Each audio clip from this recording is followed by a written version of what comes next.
What if I told you that the reason most people feel stuck, weak, or lost is not because they lack talent, but because they lack mental strength? We scroll, we compare, we envy, and then we ask ourselves, why do I feel trapped?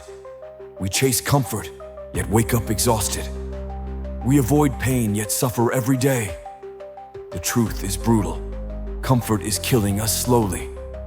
And struggle, though harsh, holds the seed of real power. Long before smartphones, self-help books, and social media, the ancient Stoics knew this truth. Marcus Aurelius, emperor of Rome and a Stoic philosopher, reminded us, you have power over your mind, not outside events. Realize this, and you will find strength that isn't just a quote, it's a weapon, a mindset, a way to live in chaos and remain unshaken. Today, we delve into 8 brutal Stoic laws that will force you to level up mentally, emotionally, and spiritually. No fluff, no easy wins, real talk, real change. If you're serious about growth, don't just watch this as background noise. Show up, like this video. Comment when a point hits you. Share it with someone who needs it. And, most importantly, don't skip any part. Because even one missed law could cost you clarity or courage in the moment you need it most. Let's begin. We've been taught to run from pain. The Stoics taught the opposite. Run toward it, eyes open. Think about your greatest moments of growth. Did they happen when everything was easy? When every seat was soft and safe? Or did they happen when life punched you in the face and you had to choose, rise, or stay broken? Marcus Aurelius faced wars, betrayal, illness, and still led with calm. He didn't avoid discomfort, he invited it to shape him. Epictetus said, "What stands in the way becomes the way." This isn't poetic fluff, it's law. Every obstacle is an invitation to sharpen your will. Every rejection is a teacher of resilience. Modern life shouts, avoid pain. Stoicism whispers, train for it. Take the cold shower, have the hard conversation, sit with the boredom. The mind that is never tested by discomfort fails when the storm hits. Comfortable people break when comfort disappears. But when you choose controlled hardship, you prepare for the chaos. You build a mind that stands. Don't treat discomfort as your enemy. Treat it as your mirror. It shows you who you really are, and more importantly, who you're becoming. You avoid small pain today, and you suffer bigger pain tomorrow. But if you lean in, walk through that fire with eyes wide open, you stop fearing the pain. And that's the beginning of freedom. So from now on, see discomfort as a sparring partner. It might bruise you, but it's building you. Choose one small discomfort today. No debate, just do it. Discomfort is my training ground. How often do your emotions control your day? Someone says something rude and you explode. The plan changes. Your entire mood shifts. You skip the gym. You skip the work. You skip hope. If you are ruled by your emotions, you are a slave to them. The Stoics believe that slavery to emotion is worse than chains on your wrists. Epictetus once said, "Any person capable of angering you becomes your master." They can only anger you when you permit yourself to be disturbed by them. Let that sink in. That person who cut you off in traffic. You just handed them your peace. That breakup you thought ruined you. You handed it your identity. That one hurtful comment online. You gave it your joy. Stoicism doesn't ask you to ignore emotions. It asks you to observe them, understand them, then respond instead of react. The difference between a child and a Stoic: the child throws a tantrum. The Stoic stays in the storm and thinks. Marcus Aurelius wrote, "If you are distressed by anything external, the pain is not due to the thing itself, but to your estimate of it, And this you have the power to revoke at any moment. That's the kind of control we rarely talk about. The power to not let what doesn't deserve your energy shake you. It's brutal because it means you can't blame others anymore. You can't say, "He made me mad," or "She ruined my day." You realize it was me, my reaction, my choice. But here's the empowering part. You can choose again. You don't have to be owned by your feelings. You can feel anger without acting in anger. You can feel fear and still move forward. You can feel sadness without drowning in it. That is emotional strength. That is Stoic freedom. Next time you feel triggered, pause, don't act, breathe. Ask yourself, is this feeling useful right now? Then respond with intention, not with impulse. You're not being robotic. You're being in control. When you stop being a puppet and start being the master, you show up clearly. Calm, powerful. In a world full of emotional chaos, that kind of stability is rare. It's magnetic. It's unstoppable. Real growth begins when you stop being moved by everything and instead stand on your own ground. One of the fastest ways to suffer is to believe that life owes you something. You work hard and someone lazier gets the promotion. You love deeply and they walk away. You do the right thing and still get hurt.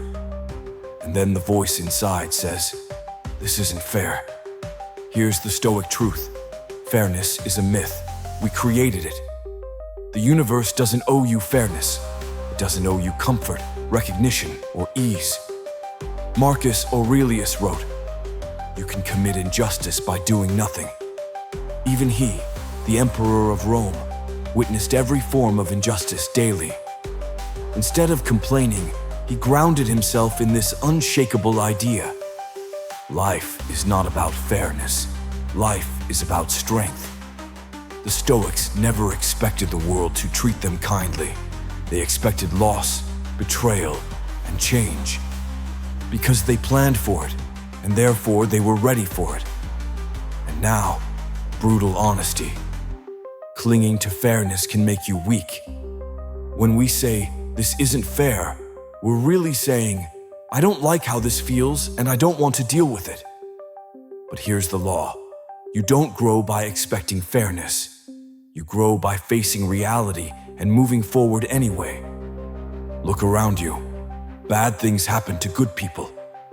Evil people sometimes win. Hard work doesn't always equal reward. That's not negativity. It's life. What separates the average from the unstoppable? The average person waits for fairness. The Stoic builds inner power so strong that nothing external can break them. This doesn't mean you become cold or heartless. It means you stop waiting for the world to treat you right, and you start treating yourself right, regardless of how the world behaves. Seneca once wrote, "Sometimes even to live is an act of courage, especially when life seems unfair." So what do you do instead of complaining? Use the pain. Let it fuel you. Build a skill so strong it can't be ignored. Love deeply without expectation. Face betrayal and walk forward anyway, with dignity. The Stoic approach is radical responsibility, not because it's always your fault, but because it's always your move. You can't control how life hits you, but you can always control how you respond. And that response, that grounded, warrior-like response, that makes you unstoppable. Fairness is not promised. Freedom is earned, one powerful choice at a time. The Stoics taught that your true power lies in a very specific place, inside. Your thoughts, your choices, your actions. Everything else? Let it go. Epictetus said, "Make the best use of what is in your power and take the rest as it happens." Here's the trap. Most people try to control other people. They try to predict the future. They obsess over results. Then they wonder, why do I feel anxious? Why do I feel powerless? Why do I feel angry? Let's break it down. What is truly under your control? Your thoughts, your choices, your actions, your response. What's not under your control? The weather, other people's opinions, the economy, past mistakes. So you can't control the rain, but you can choose your coat. You can't control whether people like you, but you can choose how you treat them. You can't control the outcome, but you can control your effort. That shift in focus, massive. It gives you your power back. Instead of being pulled in 100 directions by things you can't affect, you stand strong, centered in your own action. Imagine you're in a storm at sea. The Stoic doesn't scream at the wind. He grabs the wheel and navigates the ship. That's what makes you calm when others panic. Focused when others drift. Disciplined when others quit. It's not about pretending the outside world doesn't matter. It's about deciding what gets your attention. Here's the practice. Every time you feel stressed, ask yourself, is this within my control? If yes, act. If no, let go. Simple, easy, not always, but powerful. Marcus Aurelius reminds us, you have power over your mind, not outside events. Realize this, and you will find strength. When you live like that, people notice. You become unshakable, not because you control everything, but because you control yourself, no matter what happens. In a world addicted to comfort, discipline becomes a superpower. The Stoics didn't wait for life to challenge them. They challenged themselves first, not to punish, to prepare. Seneca once wrote, "Set aside a certain number of days, during which you shall be content with the scantiest and cheapest fare. Say to yourself the while, is this the condition I feared?" That's voluntary hardship, a chosen moment of discomfort to build a mind that won't crack under pressure. Think of it. Most people today avoid struggle at all costs. They never skip a meal. They never sit in silence. They never go without convenience. So when life gets hard, they crack, they panic, they blame. But the Stoic, they've already walked the fire by choice. They've already practiced hunger, loneliness, fatigue, rejection, boredom. They've walked through the storm when it wasn't necessary, so that when it is necessary, they don't quake. This doesn't make them invincible. It makes them adaptable, ready. Willpower isn't built by watching another motivational video. It's built by doing the thing you don't want to do, on purpose. A cold shower when your body screams no.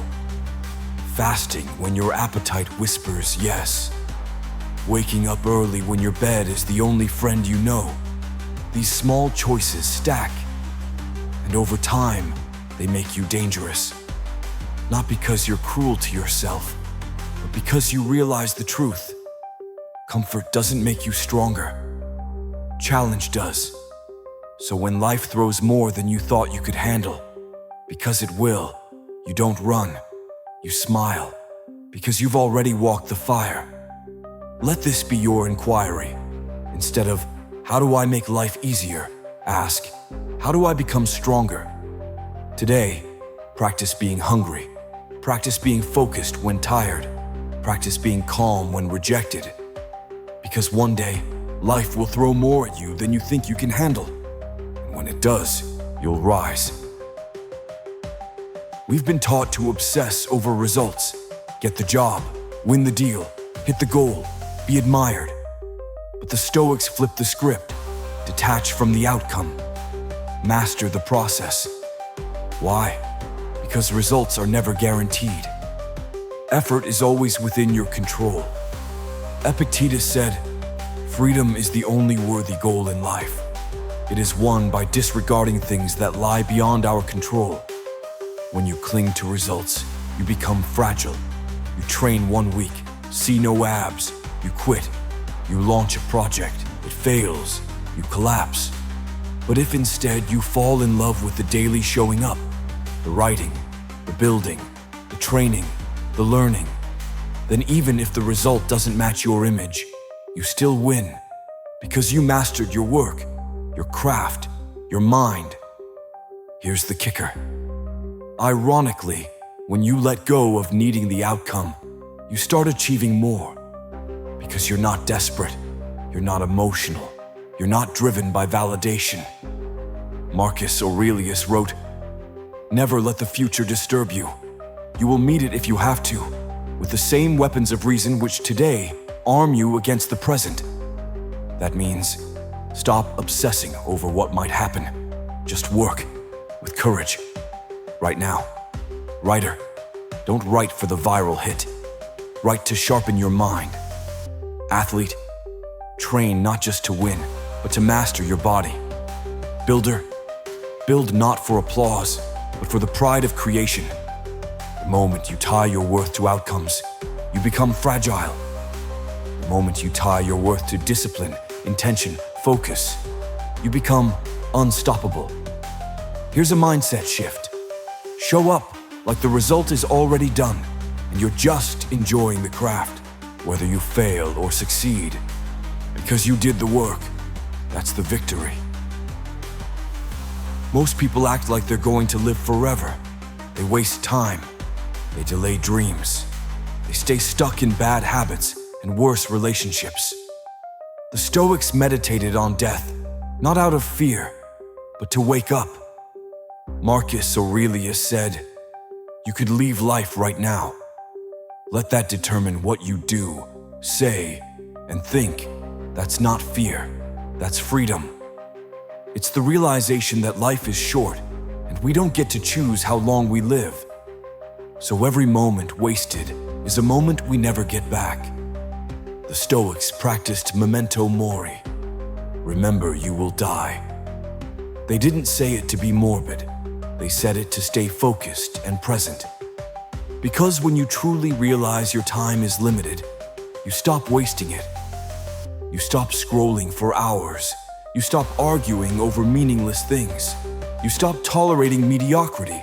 Instead, you create, you love, you move now, not later. Seneca wrote, "It is not that we have a short time to live, but that we waste much of it." You might not control how long you live, but you absolutely control how deeply you live. And the most dangerous lie? There's plenty of time. There isn't. You keep postponing the business. You keep avoiding the person. You keep meaning to change next year. This is your moment. This is your time. The Stoic doesn't ignore death. He stares it down and says, "You will not catch me sleeping on my life." That awareness doesn't lead to anxiety. It leads to vitality. Because the person who truly remembers death speaks truthfully, loves openly, works with urgency, lets go of ego, stops fearing failure. The ultimate failure isn't death, it's a wasted life. Live like you're on borrowed time, because you are. When you do, you become magnetic, focused, powerful. You don't chase cheap validation, you move with purpose.